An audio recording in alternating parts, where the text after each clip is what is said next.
Blackpink, BTS et Z font leur grand retour. Le Super Bowl s'annonce historique avec Bad Bunny en tête d'affiche. La CAN 2025 nous a offert des demi-finales incroyables avec Sénégal vs Maroc. Et Jujutsu Kaisen revient avec une saison 3 explosive qui promet des combats plus intenses que jamais. On est de retour. On vous a manqué? Bonne année à tous. Quelques semaines sans actu, c'est fini. La team KDTV est de retour avec votre dose quotidienne de pop culture urbaine. Moi, c'est Jonas de chez KD Prod.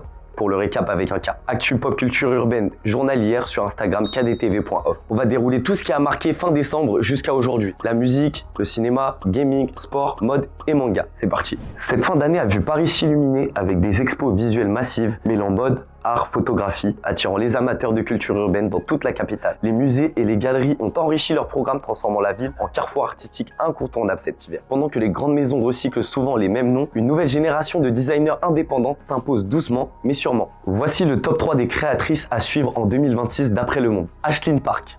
Silhouette au ligne net, minimalisme assumé, esthétique précise, une mode structurée, moderne qui parle à une génération en quête de clarté et de force visuelle. Hélène Odakova-Larsson, des robes upcycle construites à partir de vêtements existants. Ici, la mode durable devient un acte créatif fort entre engagement écologique et haute couture conceptuelle. Tori Sheju Dumi, un travail obsessionnel sur les détails, les textures, les finitions. Chaque pièce raconte une histoire, chaque couture a un sens. Ces trois créatrices ont peu de moyens, mais une chose en commun. Elles sont présentes aux Fashion Weeks, elles sont récompensées par des prix et surtout, elles incarnent la richesse de la mode contemporaine. 2026 pourrait bien être leur année. La mode ne se joue plus seulement dans les grandes maisons, elle se construit aussi dans les ateliers indépendants, là où la créativité reprend le dessus sur le marketing. Cette semaine, la mode perd l'une de ses figures majeures. La créatrice de mode Jacqueline de Ribes est décédée. Jacqueline de Ribes, c'était bien plus qu'un nom.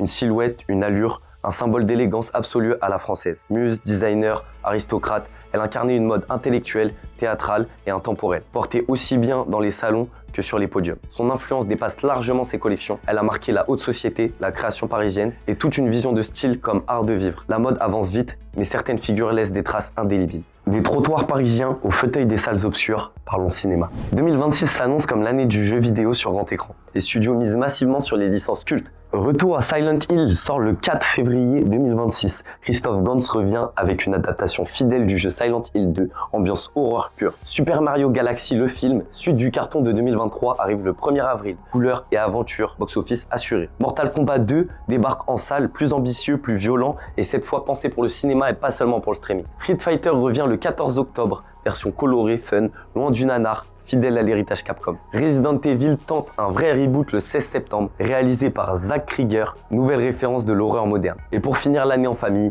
Angry Birds 3 le 23 décembre. 6 adaptations confirmées, Hollywood a compris. Le jeu vidéo n'est plus un risque, c'est une mine d'or cinématographique. Alors que les licences cultes investissent nos écrans cette année, le cinéma indépendant et art house fait aussi parler de lui avec des films forts et attendus dès ce début d'année.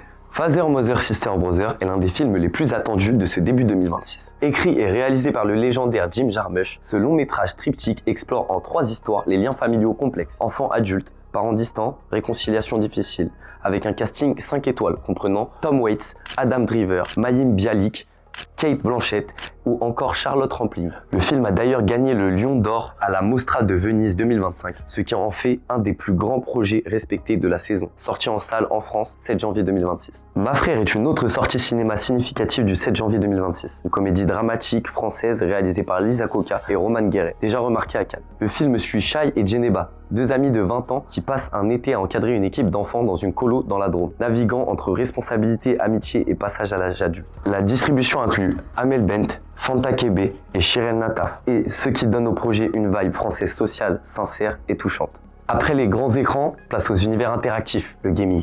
Du côté jeux vidéo, l'industrie commence l'année en force avec plusieurs annonces chocs. L'événement Xbox Développeur Direct fait vibrer la communauté. Le 22 janvier 2026 à 19h heure française, Xbox organise un développeur direct exceptionnel. Au programme, une première présentation approfondie de Fable, du gameplay inédit de Forza Horizon 6 et une plongée dans l'univers fascinant de Beast of Reincarnation. Cette conférence promet des révélations majeures pour les fans Xbox. La plus grande des bonnes nouvelles gaming est pour les joueurs PC. En janvier 2026, Amazon Prime Gaming frappe fort avec 11 jeux gratuits, dont des titres AAA. Parmi les plus marquants, Civilization 6, Harold Halibut, Elderborn, des jeux de stratégie, aventure, action et même du rétro. Les jeux sont accessibles via Epic Games et Amazon Games. Une fois ajouté à ta bibliothèque, il reste à vie même si tu quittes Prime. Et ce n'est pas tout. Côté cloud gaming, Amazon Luna met en avant Alan Wake Remastered et Death Stranding Director's Cut, inclus dans l'abonnement Luna+.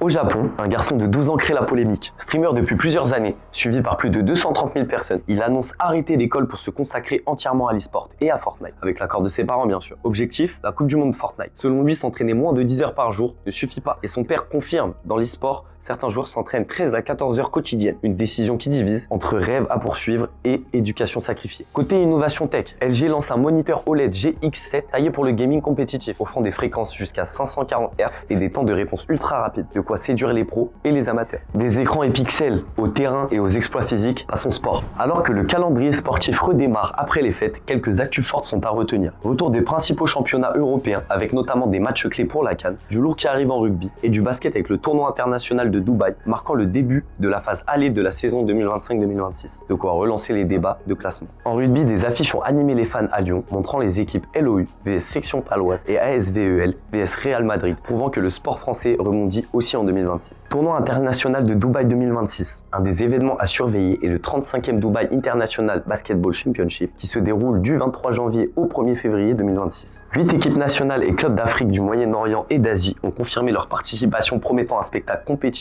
dans la métropole des Émirats Arabes Unis. La Coupe d'Afrique des Nations 2025 bat son plein au Maroc avec des matchs à hautes intensités et des enjeux énormes pour les équipes africaines. Sénégal qualifié pour la finale, le Sénégal s'est imposé 1-0 face à l'Égypte en demi-finale grâce à un but décisif de Sadio Mané, envoyant les Lions de la Teranga en finale. Le Maroc rejoint aussi la finale. Les autres Marocains ont battu le Nigeria au tir au but 4-2 après un score nul dans le temps réglementaire avec Yacine Bounou, héros du match. La grande finale opposera donc le Sénégal au Maroc le 18 janvier 2026 pour déterminer le champion d'Afrique. Samuel Eto'o, sanctionné par la CAN. La légende du football camerounais Samuel Eto'o a reçu une suspension de 4 matchs et une amende suite à des gestes jugés déplacés pendant la CAN. Changement d'entraîneur. La Tunisie a nommé Sabri Lamouchi comme nouveau sélectionneur, remplaçant l'entraîneur démissionnaire après l'élimination en 8e de finale. Coach limogé après déception. Le Burkina Faso a décidé de se séparer de son coach après une sortie prématurée de la compétition. Performances individuelles marquantes dans les quarts de finale. Brahim Diaz a continué sa série de buts avec le Maroc contribuant au succès 2-0 contre le Cameroun. La CAN 2025 est l'actualité sportive la plus importante depuis Noël, avec demi-finales disputées, des héros clés, des sanctions et changements d'entraîneur. Du terrain aux scènes musicales, la vibe continue. Musique. La musique ne ralentit pas pour 2026. Le retour officiel des BTS. Après 3 ans de pause, le phénomène K-pop annonce son grand comeback en 2026. Une nouvelle qui excite des millions de fans dans le monde entier. Les médias spécialisés publient aussi les albums les plus attendus de 2026 avec des artistes comme Lana Del Rey,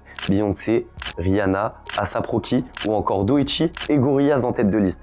Une année musicale promet beaucoup. Retour explosif de Blackpink. Le groupe emblématique Blackpink a officiellement annoncé son nouveau mini-album appelé Deadline, fixé pour le 27 février 2026. Leur premier projet collectif depuis 2022. Cet album très attendu arrive après une tournée mondiale intense et les projets solos de chacune des membres, ce qui en fait une sortie majeure du début d'année. Z, le rappeur français originaire de Sevran, vient de révéler une nouvelle étape majeure dans sa carrière solo. Après le succès de ses projets précédents, notamment Malcolm, qui a marqué les esprits, l'artiste annonce aujourd'hui la sortie de son tout nouvel album, Nephilim Partie 1, disponible le 30 janvier 2026. Ce projet s'annonce comme le plus ambitieux de Z à ce jour, marquant une nouvelle phase créative dans son univers musical, avec des sonorités puissantes, des textes personnels et une énergie brute. Cet album promet d'être un moment fort de ce début d'année pour la scène rap française. La chanteuse Meryl dévoile son 3e album, La Dame, une fusion énergique entre dancehall, trap, zouk et soca, illustrant sa montée en puissance sur la scène francophone et caribéenne. Extrait.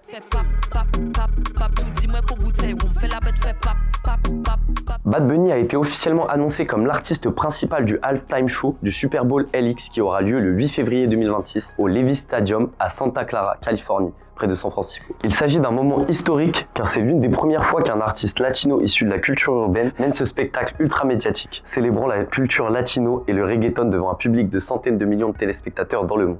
Le spectacle de la mi-temps fait partie des moments musicaux les plus suivis de l'année et la sélection de Bad Bunny confirme sa place comme l'un des artistes les plus influents et les plus streamés de la planète. Après les refrains, on plonge dans l'univers narratif et imaginé, manga. Retour de Jujutsu Kaisen avec une saison 3 explosive. La série adapte l'arc très attendu de la Traque Mortelle, un arc qui se veut survolté avec des combats toujours plus violents, stratégiques et spectaculaires. La saison a débuté le 8 janvier 2026 avec un double épisode événement sur Crunchyroll, marquant une vraie montée en puissance dans l'animation et l'attention. Une bande-annonce dévoilée en fin décembre 2025 annonçait déjà une ambiance plus sombre, l'arrivée de nouveaux personnages surpuissants et des affrontements parmi les plus impressionnants de toute la série. Dans le monde du manga, l'année commence avec une polémique autour d'un manga généré par IA, My Dear Wife Will You Be My Lover, qui grimpe au sommet des charts au Japon, alors même que des créateurs s'inquiètent de la place de l'intelligence artificielle dans la création artistique traditionnelle. Voilà pour le récap de fin décembre début janvier. Pour ne rien louper de l'actualité pop culture au jour le jour, retrouvez-nous sur Instagram kdtv.off et le récap est aussi dispo en podcast sur Spotify. À très vite pour une nouvelle dose d'actu.